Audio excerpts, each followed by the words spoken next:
Hi everyone and welcome to another episode of The Emerging Artist. I'm Iris and I'm really happy to be here today after swimming in funding applications in company registration mode. There's literally so much going on in my life at the moment, and it's really nice to have this kind of landmark in time, recording the episodes and getting them out to you and receiving your feedback. It puts me in a different mode. It puts me in a slow down mode, and it allows me to reflect on what's been going on. So I'm really grateful to have created that space to share with you. And I'm also really grateful for your appreciation and support. And I love reading your comments. I love reading your messages. And I also love that everyone's episodes favorites really vary. And people enjoy different things, and that keeps me inspired to create more. And by the way, if you have a theme or topic that you'd like me to discuss and bring in the podcast, please let me know in the comments or send me a message, because you know how to reach me. Speaking of reaching me, you can find me on Instagram.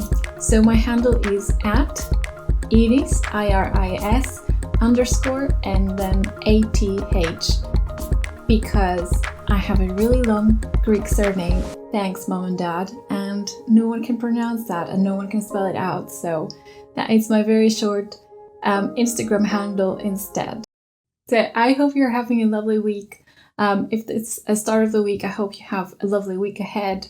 And what's been going on in my life recently? So there's a lot going on because my collaborator Olga and I are preparing for a really long Art Scouting England application, and I will dedicate a few episodes in that journey because it's such a big part of the process of being an artist, at least in England, and I think in most countries there is some kind of funding from the government or from the Arts Council going on. So yeah, we're in that process. If you have done an Arts Council application before, I know that you empathize with us, and I know you're probably listening to that or watching that in pain, because anyone I've told we're doing an Arts Council application, they just look at me, be like, they just sigh, they don't say anything, and that's how I know you know exactly what I'm talking about. Anyway, more on that later in another episode. The other thing, I have been going to ballet class. Yay! Remember episode 3 when I talked about rest and hobbies? So, after a good 7 or 8 years of not being in ballet class, because of all the reasons that were stopping me that I'm discussing in that episode 3, I'll link it so you can have a listen. I found the gut to go to ballet class again, and it's been an amazing journey. I feel so grounded, I feel so centered, I feel like myself again, and it's not a professional class. It is an advanced class, but it's not a professional class. So sometimes I suck. Maybe most of the times, but I know it's okay. And it's just allowing me to be there for myself and to have no expectations other than what I set for myself. So, and I have a really lovely teacher, and I am going to speak about that way of facilitating because it really aligns with my own style and values as a teacher and facilitator. So I would love to dedicate a future episode in how to create inclusive spaces and how to use that kind of language, a different language, to facilitate those spaces. Let me know if you're interested in that, and I will create an episode speaking about this. So yeah, overall, a big intro to say there's lots going on. You might see my ballet journey on Instagram if you follow me. I'm proud every week and posting a photo post-class to hold myself accountable and to show my literally red face from the effort to you. no jokes. Ballet is no jokes. What about yourself? How are you feeling? A quick moment of check-in. What is your mood like? What are you working on? What are you not working on? Are you resting enough? Too many questions, but I do hope you have this moment of check-in with yourself regularly. And if this now is the space to do so, please pause the episode and have a moment to yourself just to check in.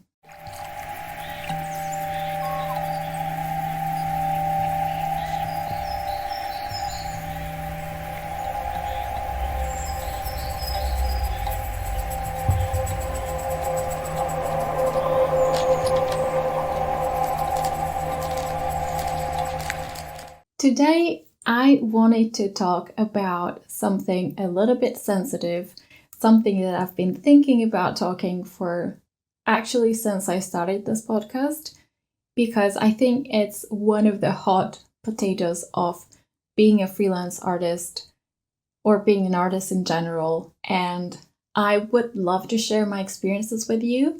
They're bad. I mean, no, don't get me wrong, they're not bad, but they could be better. And so in sharing them, I'm not doing so to blame someone. And obviously I'm not going to mention any names or projects or something that could identify who I'm talking about. But I'm hoping that we can all learn from them, as I took them as learning points in my artistic journey. So today we're talking about crediting. We're talking about crediting both if you're a creator and a project lead. And actually, at the end of this episode, I'm going to share some helpful tips for anyone. Because if you're a member of audience, and chances are you will be, I want you to feel equipped and informed as for how to give credits to the creators and the artists who you love. Now, first things first, what do I mean by crediting? The credits are, for anyone who doesn't know, the line that goes next to someone's name to talk about the role in their project, and it's a way of recognizing their work, and it's a way of tokenizing their contribution. So credits are really, really important because, first of all, it's ownership of work and it's intellectual property, and it's a way of recognizing someone's work beyond the project. So the credit stays there, it lives on beyond the project, and it's really important that the credits are placed correctly and they're given correctly. And because there are so many projects in the art world that, and so many people that would tokenize that, and they would offer credit work kind of instead of payment. Or if you're doing, for example, an unpaid project, they would say like, oh, you can put this in your portfolio and say you've worked with X and so. And yeah, it's a way of, it shouldn't be, but it's a way of currency, or like part of currency in the arts industry. So it's really, really crucial and important that we get this right. We all get this right, and we make sure for ourselves as artists that we get our crediting correct in the first place. And why did I say that it's kind of sensitive topic? Because I have several stories, especially from back when I was starting, but actually I'm not going to talk about me being a young artist straight into the industry, because yeah, I was expected to make mistakes like that. But I have quite recent examples of me screwing up my crediting because I wasn't really on it, and I let my guard down, and I trusted other people more in their professional capacity. And that's not to say I shouldn't have, but I should have triple checked. I should have been more efficient with the way I managed my own credit. So I'm going to share a couple of stories really quickly, and it is sensitive because sometimes it feels like you're blaming people, but as I said, it's not my intention to do so. My intention is to learn from my mistakes. So one instance was I was brought into a project that combined architecture and movement, which is my a big area of interest for me. Is my research expertise. It's what I've dedicated my whole career coming from architecture into choreography. And so I was brought into a research project that had that kind of aspect. And I was told that I was going to be a project mentor and a workshop facilitator to help the researcher kind of realize their project. And so we had a few sessions. They were talking about, actually we were discussing their project. So I was in a mentor capacity with them. And then I facilitated a couple of workshops for their participants. So it was all great. And then there was a kind of performance, a site-specific performance as one of the outcomes of that research project. So I was also part of that performance in a performer's capacity. So when I saw kind of the final documentation of that site-specific performance, where all the all the contributors were kind of credited, and there was a list of people that helped, and there was a list of people who were part of that project, I saw my name as one of the performers, and I think there were like 4 or 5 performers, and like I think I was like 3rd or 4th on the list. And I know it might sound a bit like weird or petty, but I kind of like, I looked at that and I was like really surprised, and I was really hurt, because at the moment I had a really emotional reaction of my work has not been recognized, my contribution has not been recognized in the project. So that was a bit of a weird situation, because it wasn't a completely professional project. It was a student researcher kind of situation. But then I went back to the person and I dropped them an email saying, "Hi, thank you so much for sharing this documentation with me. And it's been really lovely to be part of your project and to kind of witness how you're developing it. But I noticed that my name is under performers as like the 3rd or 4th line. So I was wondering if this list has been created alphabetically, or if there's another criteria as for what how you've sorted that list. And also, I would really appreciate if we could discuss my contribution to the project from the start. So if you could mention me as a mentor or as a project collaborator or something like that." And that was really awkward for me to talk about at that time, because I had just moved to the UK and it was one of my first projects here. And I was wondering, what is the proper and cultural appropriate approach to this. So I remember discussing the situation with my mentor and a couple of other people who I really trusted in their professional capacity. I discussed the situation, and then I discussed ways to approach that. So I sent that email, and the person was really it's really hard to say without sounding that I'm accusing people, but they did not take it well.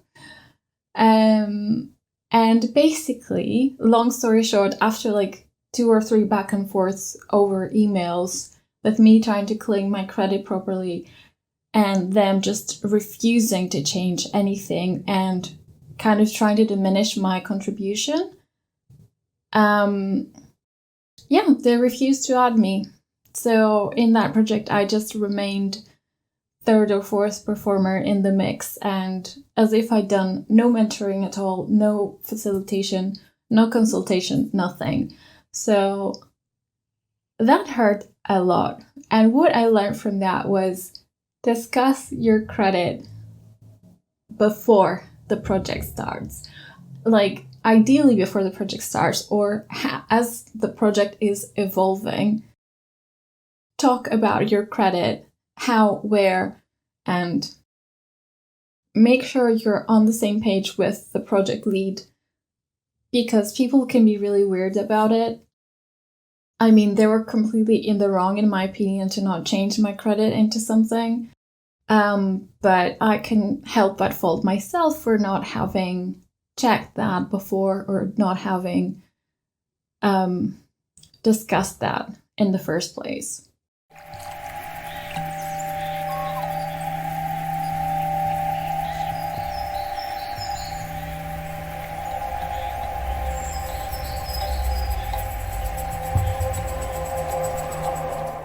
I'm getting a little bit worked up revisiting this amazing stories that I have anyway. So story number 1 was about the wrong credit. And story number 2 is kind of even more painful, I would say, because it was a professional project. It was a job that I was booked in. And I was quite recently, actually, and I was brought in as a person, as a collaborator, in a movement capacity. And everything was perfect. Like, there was a contract, there was a like, everything was set up really professionally, and I was very, very grateful to have this opportunity in such a professional environment. And then it comes to a point where I see the booking page of the show from a big venue, and I go onto the team or onto the credit list, and my name is nowhere to be found. Like, I'm not listed anywhere in any marketing assets, or so that was a moment. That was definitely a moment of here we go again.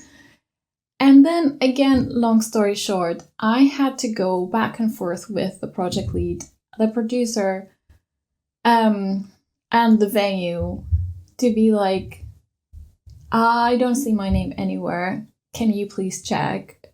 Then be like, oh, yes, you're not anywhere. And then me saying, can you put me down as this role? And so there was a discussion with the creative team about what my role should be listed as. It was really awkward. And again, when they did give me the credit and it went on the website and everything, my credit was missing on some social media tags and assets. And even on the booking page, I was listed under the crew instead of the performers, but I was performing. So it was a very uncomfortable situation. And maybe you can tell from the tone of my voice that I still feel kind of uncomfortable about this, because I was completely taken off guard with such a professional production, and having to really fight for my credit again. And learning point from that was, again, to ensure that you discuss crediting early on. And even if it seems to be a super professional environment, and I'm really happy for you if that's happening to you, I really encourage you to check your credits no matter what. And don't relax about it. Relax about other things, but not your credits, because people, they open the program and they want to find your name, and this is how you get a following or you get future collaborators. You don't want this to be messed up. I'm going to take a moment to chill and move on to how you should do crediting, and what to look out for if you're a creator, if you're a project lead, and if you're a collaborator, if you're or brought into a project as an artist. As I'm taking a small pause to relax, take some breaths, and detach myself from these stories, I want to remind you to give me a like and a follow if you're enjoying this episode, if you're enjoying the podcast. Thank you so much. It helps a lot.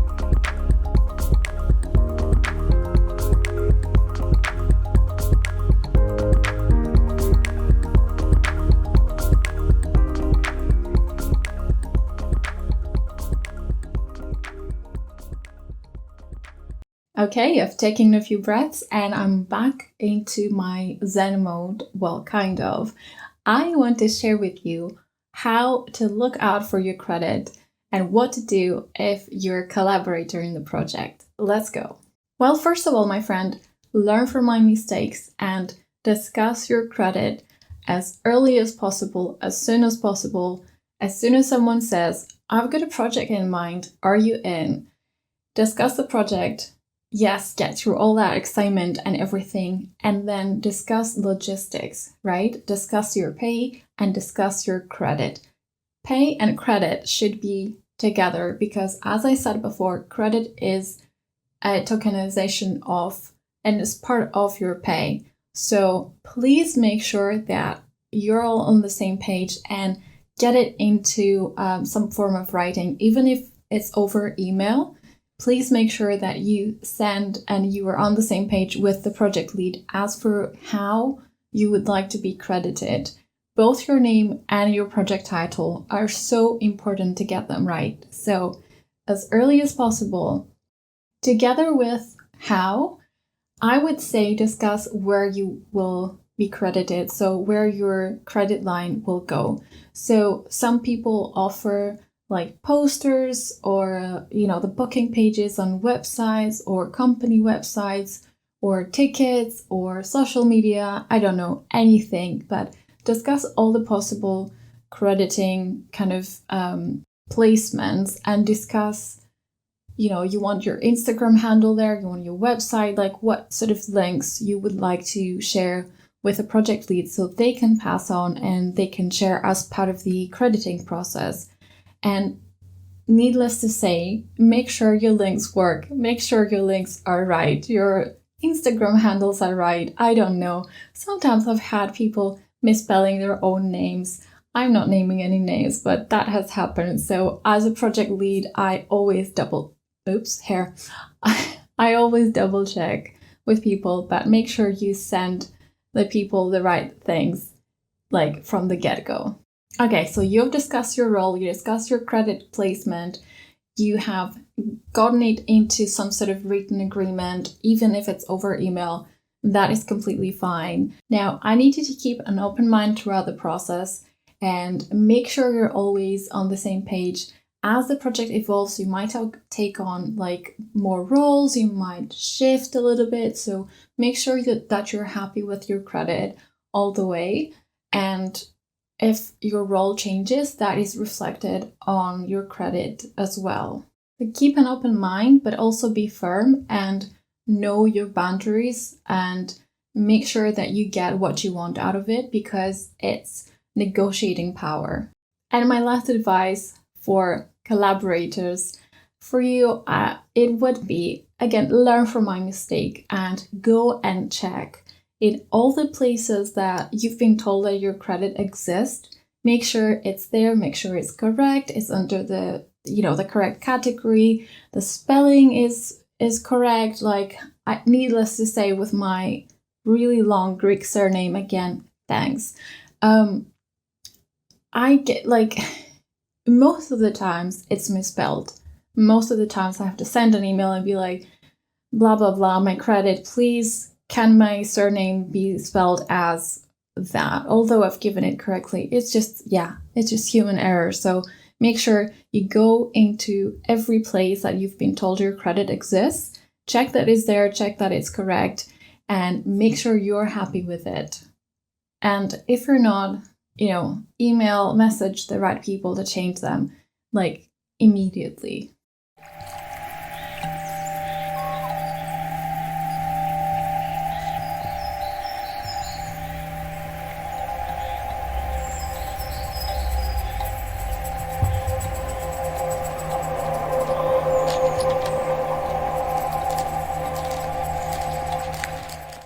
Are you a project lead in one of the projects that you're working on?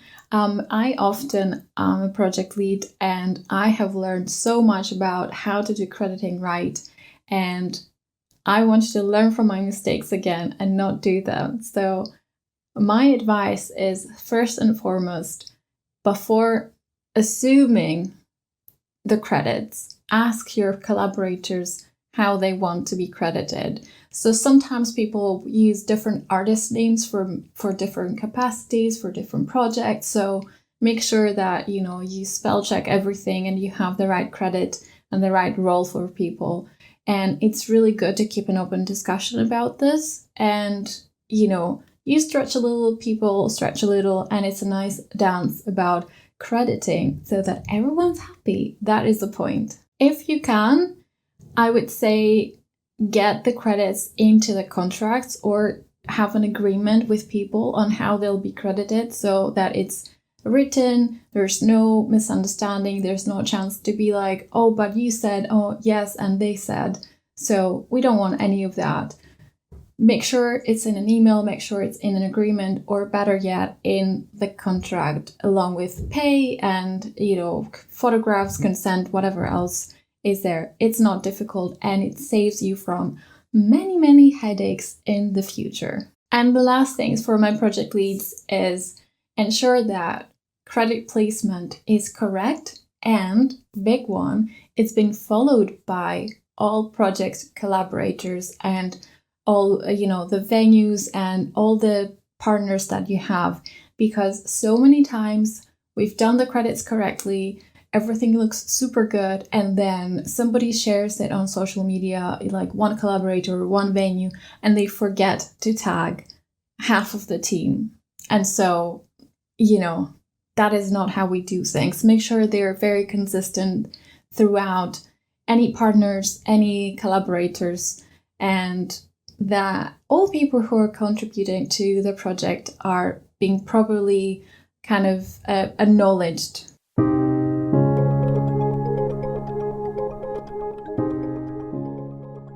Another small pause to say, have you rated my podcast on Spotify? Have you hit the like button on YouTube? I would be really grateful. And also, maybe in a non-passive aggressive mode, share this episode with someone who should be crediting you right now.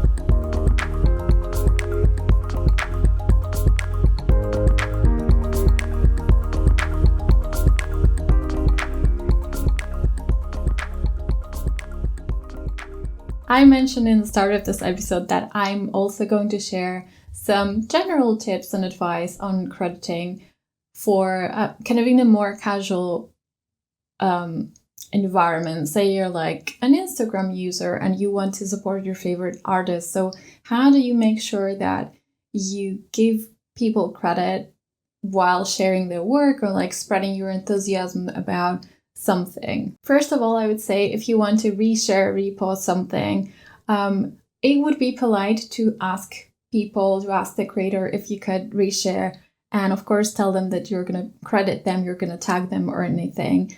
That is, I would say, personally, it's personal, right? So personally, I wouldn't be offended if someone reshared my work and tagged me. I would be really offended if they didn't. But I'm saying that if they did and they tagged me, but they didn't ask me for permission to repost, I would be okay with it. But I would see it as really considerate and polite if someone asked my permission to repost and tag me and then did so. The tagging thing and the credit thing is crucial. Please, please, please mention the artist's name, mention the work, and tag them so that people can go back to their profiles, they can explore their work more. This is how we share our work with more people. And as I said, it's about intellectual property, so make sure that you get the artist names correct and you tag them. And this way you're showing great support. And thank you so much for sharing and for spreading our work with more people. And the last one is to the humbling thing of no one is, mistake free. So I would say if you've done a boo-boo with a credit, as I have done in the past, both as a project lead, which hurt like a lot more than being a collaborator, because I felt super responsible and super incompetent in that moment. So, learn from your mistakes, correct them quickly, and move on. Like we make mistakes. We don't know everything. We don't know what we don't know, right? But after this episode, you will know how to credit people correctly. But anyways, you've done something wrong. Apologize, say you'll do better in the future, which you will, and then correct it, run it by them, and then it'll be fine, because this is what we need. We don't need people to pretend that they know everything, and we don't know, we don't want people to be stubborn and like bitter over a credit. Correct it, say like it's a learning process for you as it is for everyone, and move past it. Maybe share this episode with someone who needs to know how to credit people better. Again, that sounded passive aggressive. Maybe I meant to. Yeah. That was it, everyone. My contribution to the crediting process. A really, really, really, really important thing as artists navigate the world of freelancing, the world of getting paid for the work and getting the value of the work in some sort of currency. And I hope that was useful. I hope that you learned something new today, or that it allowed you to revisit your current processes. And as I said, we make mistakes, but we also move on. Thank you so much for listening and for watching today. And if you have suggestions for future topics, send them over to me. I will see you in the next episode.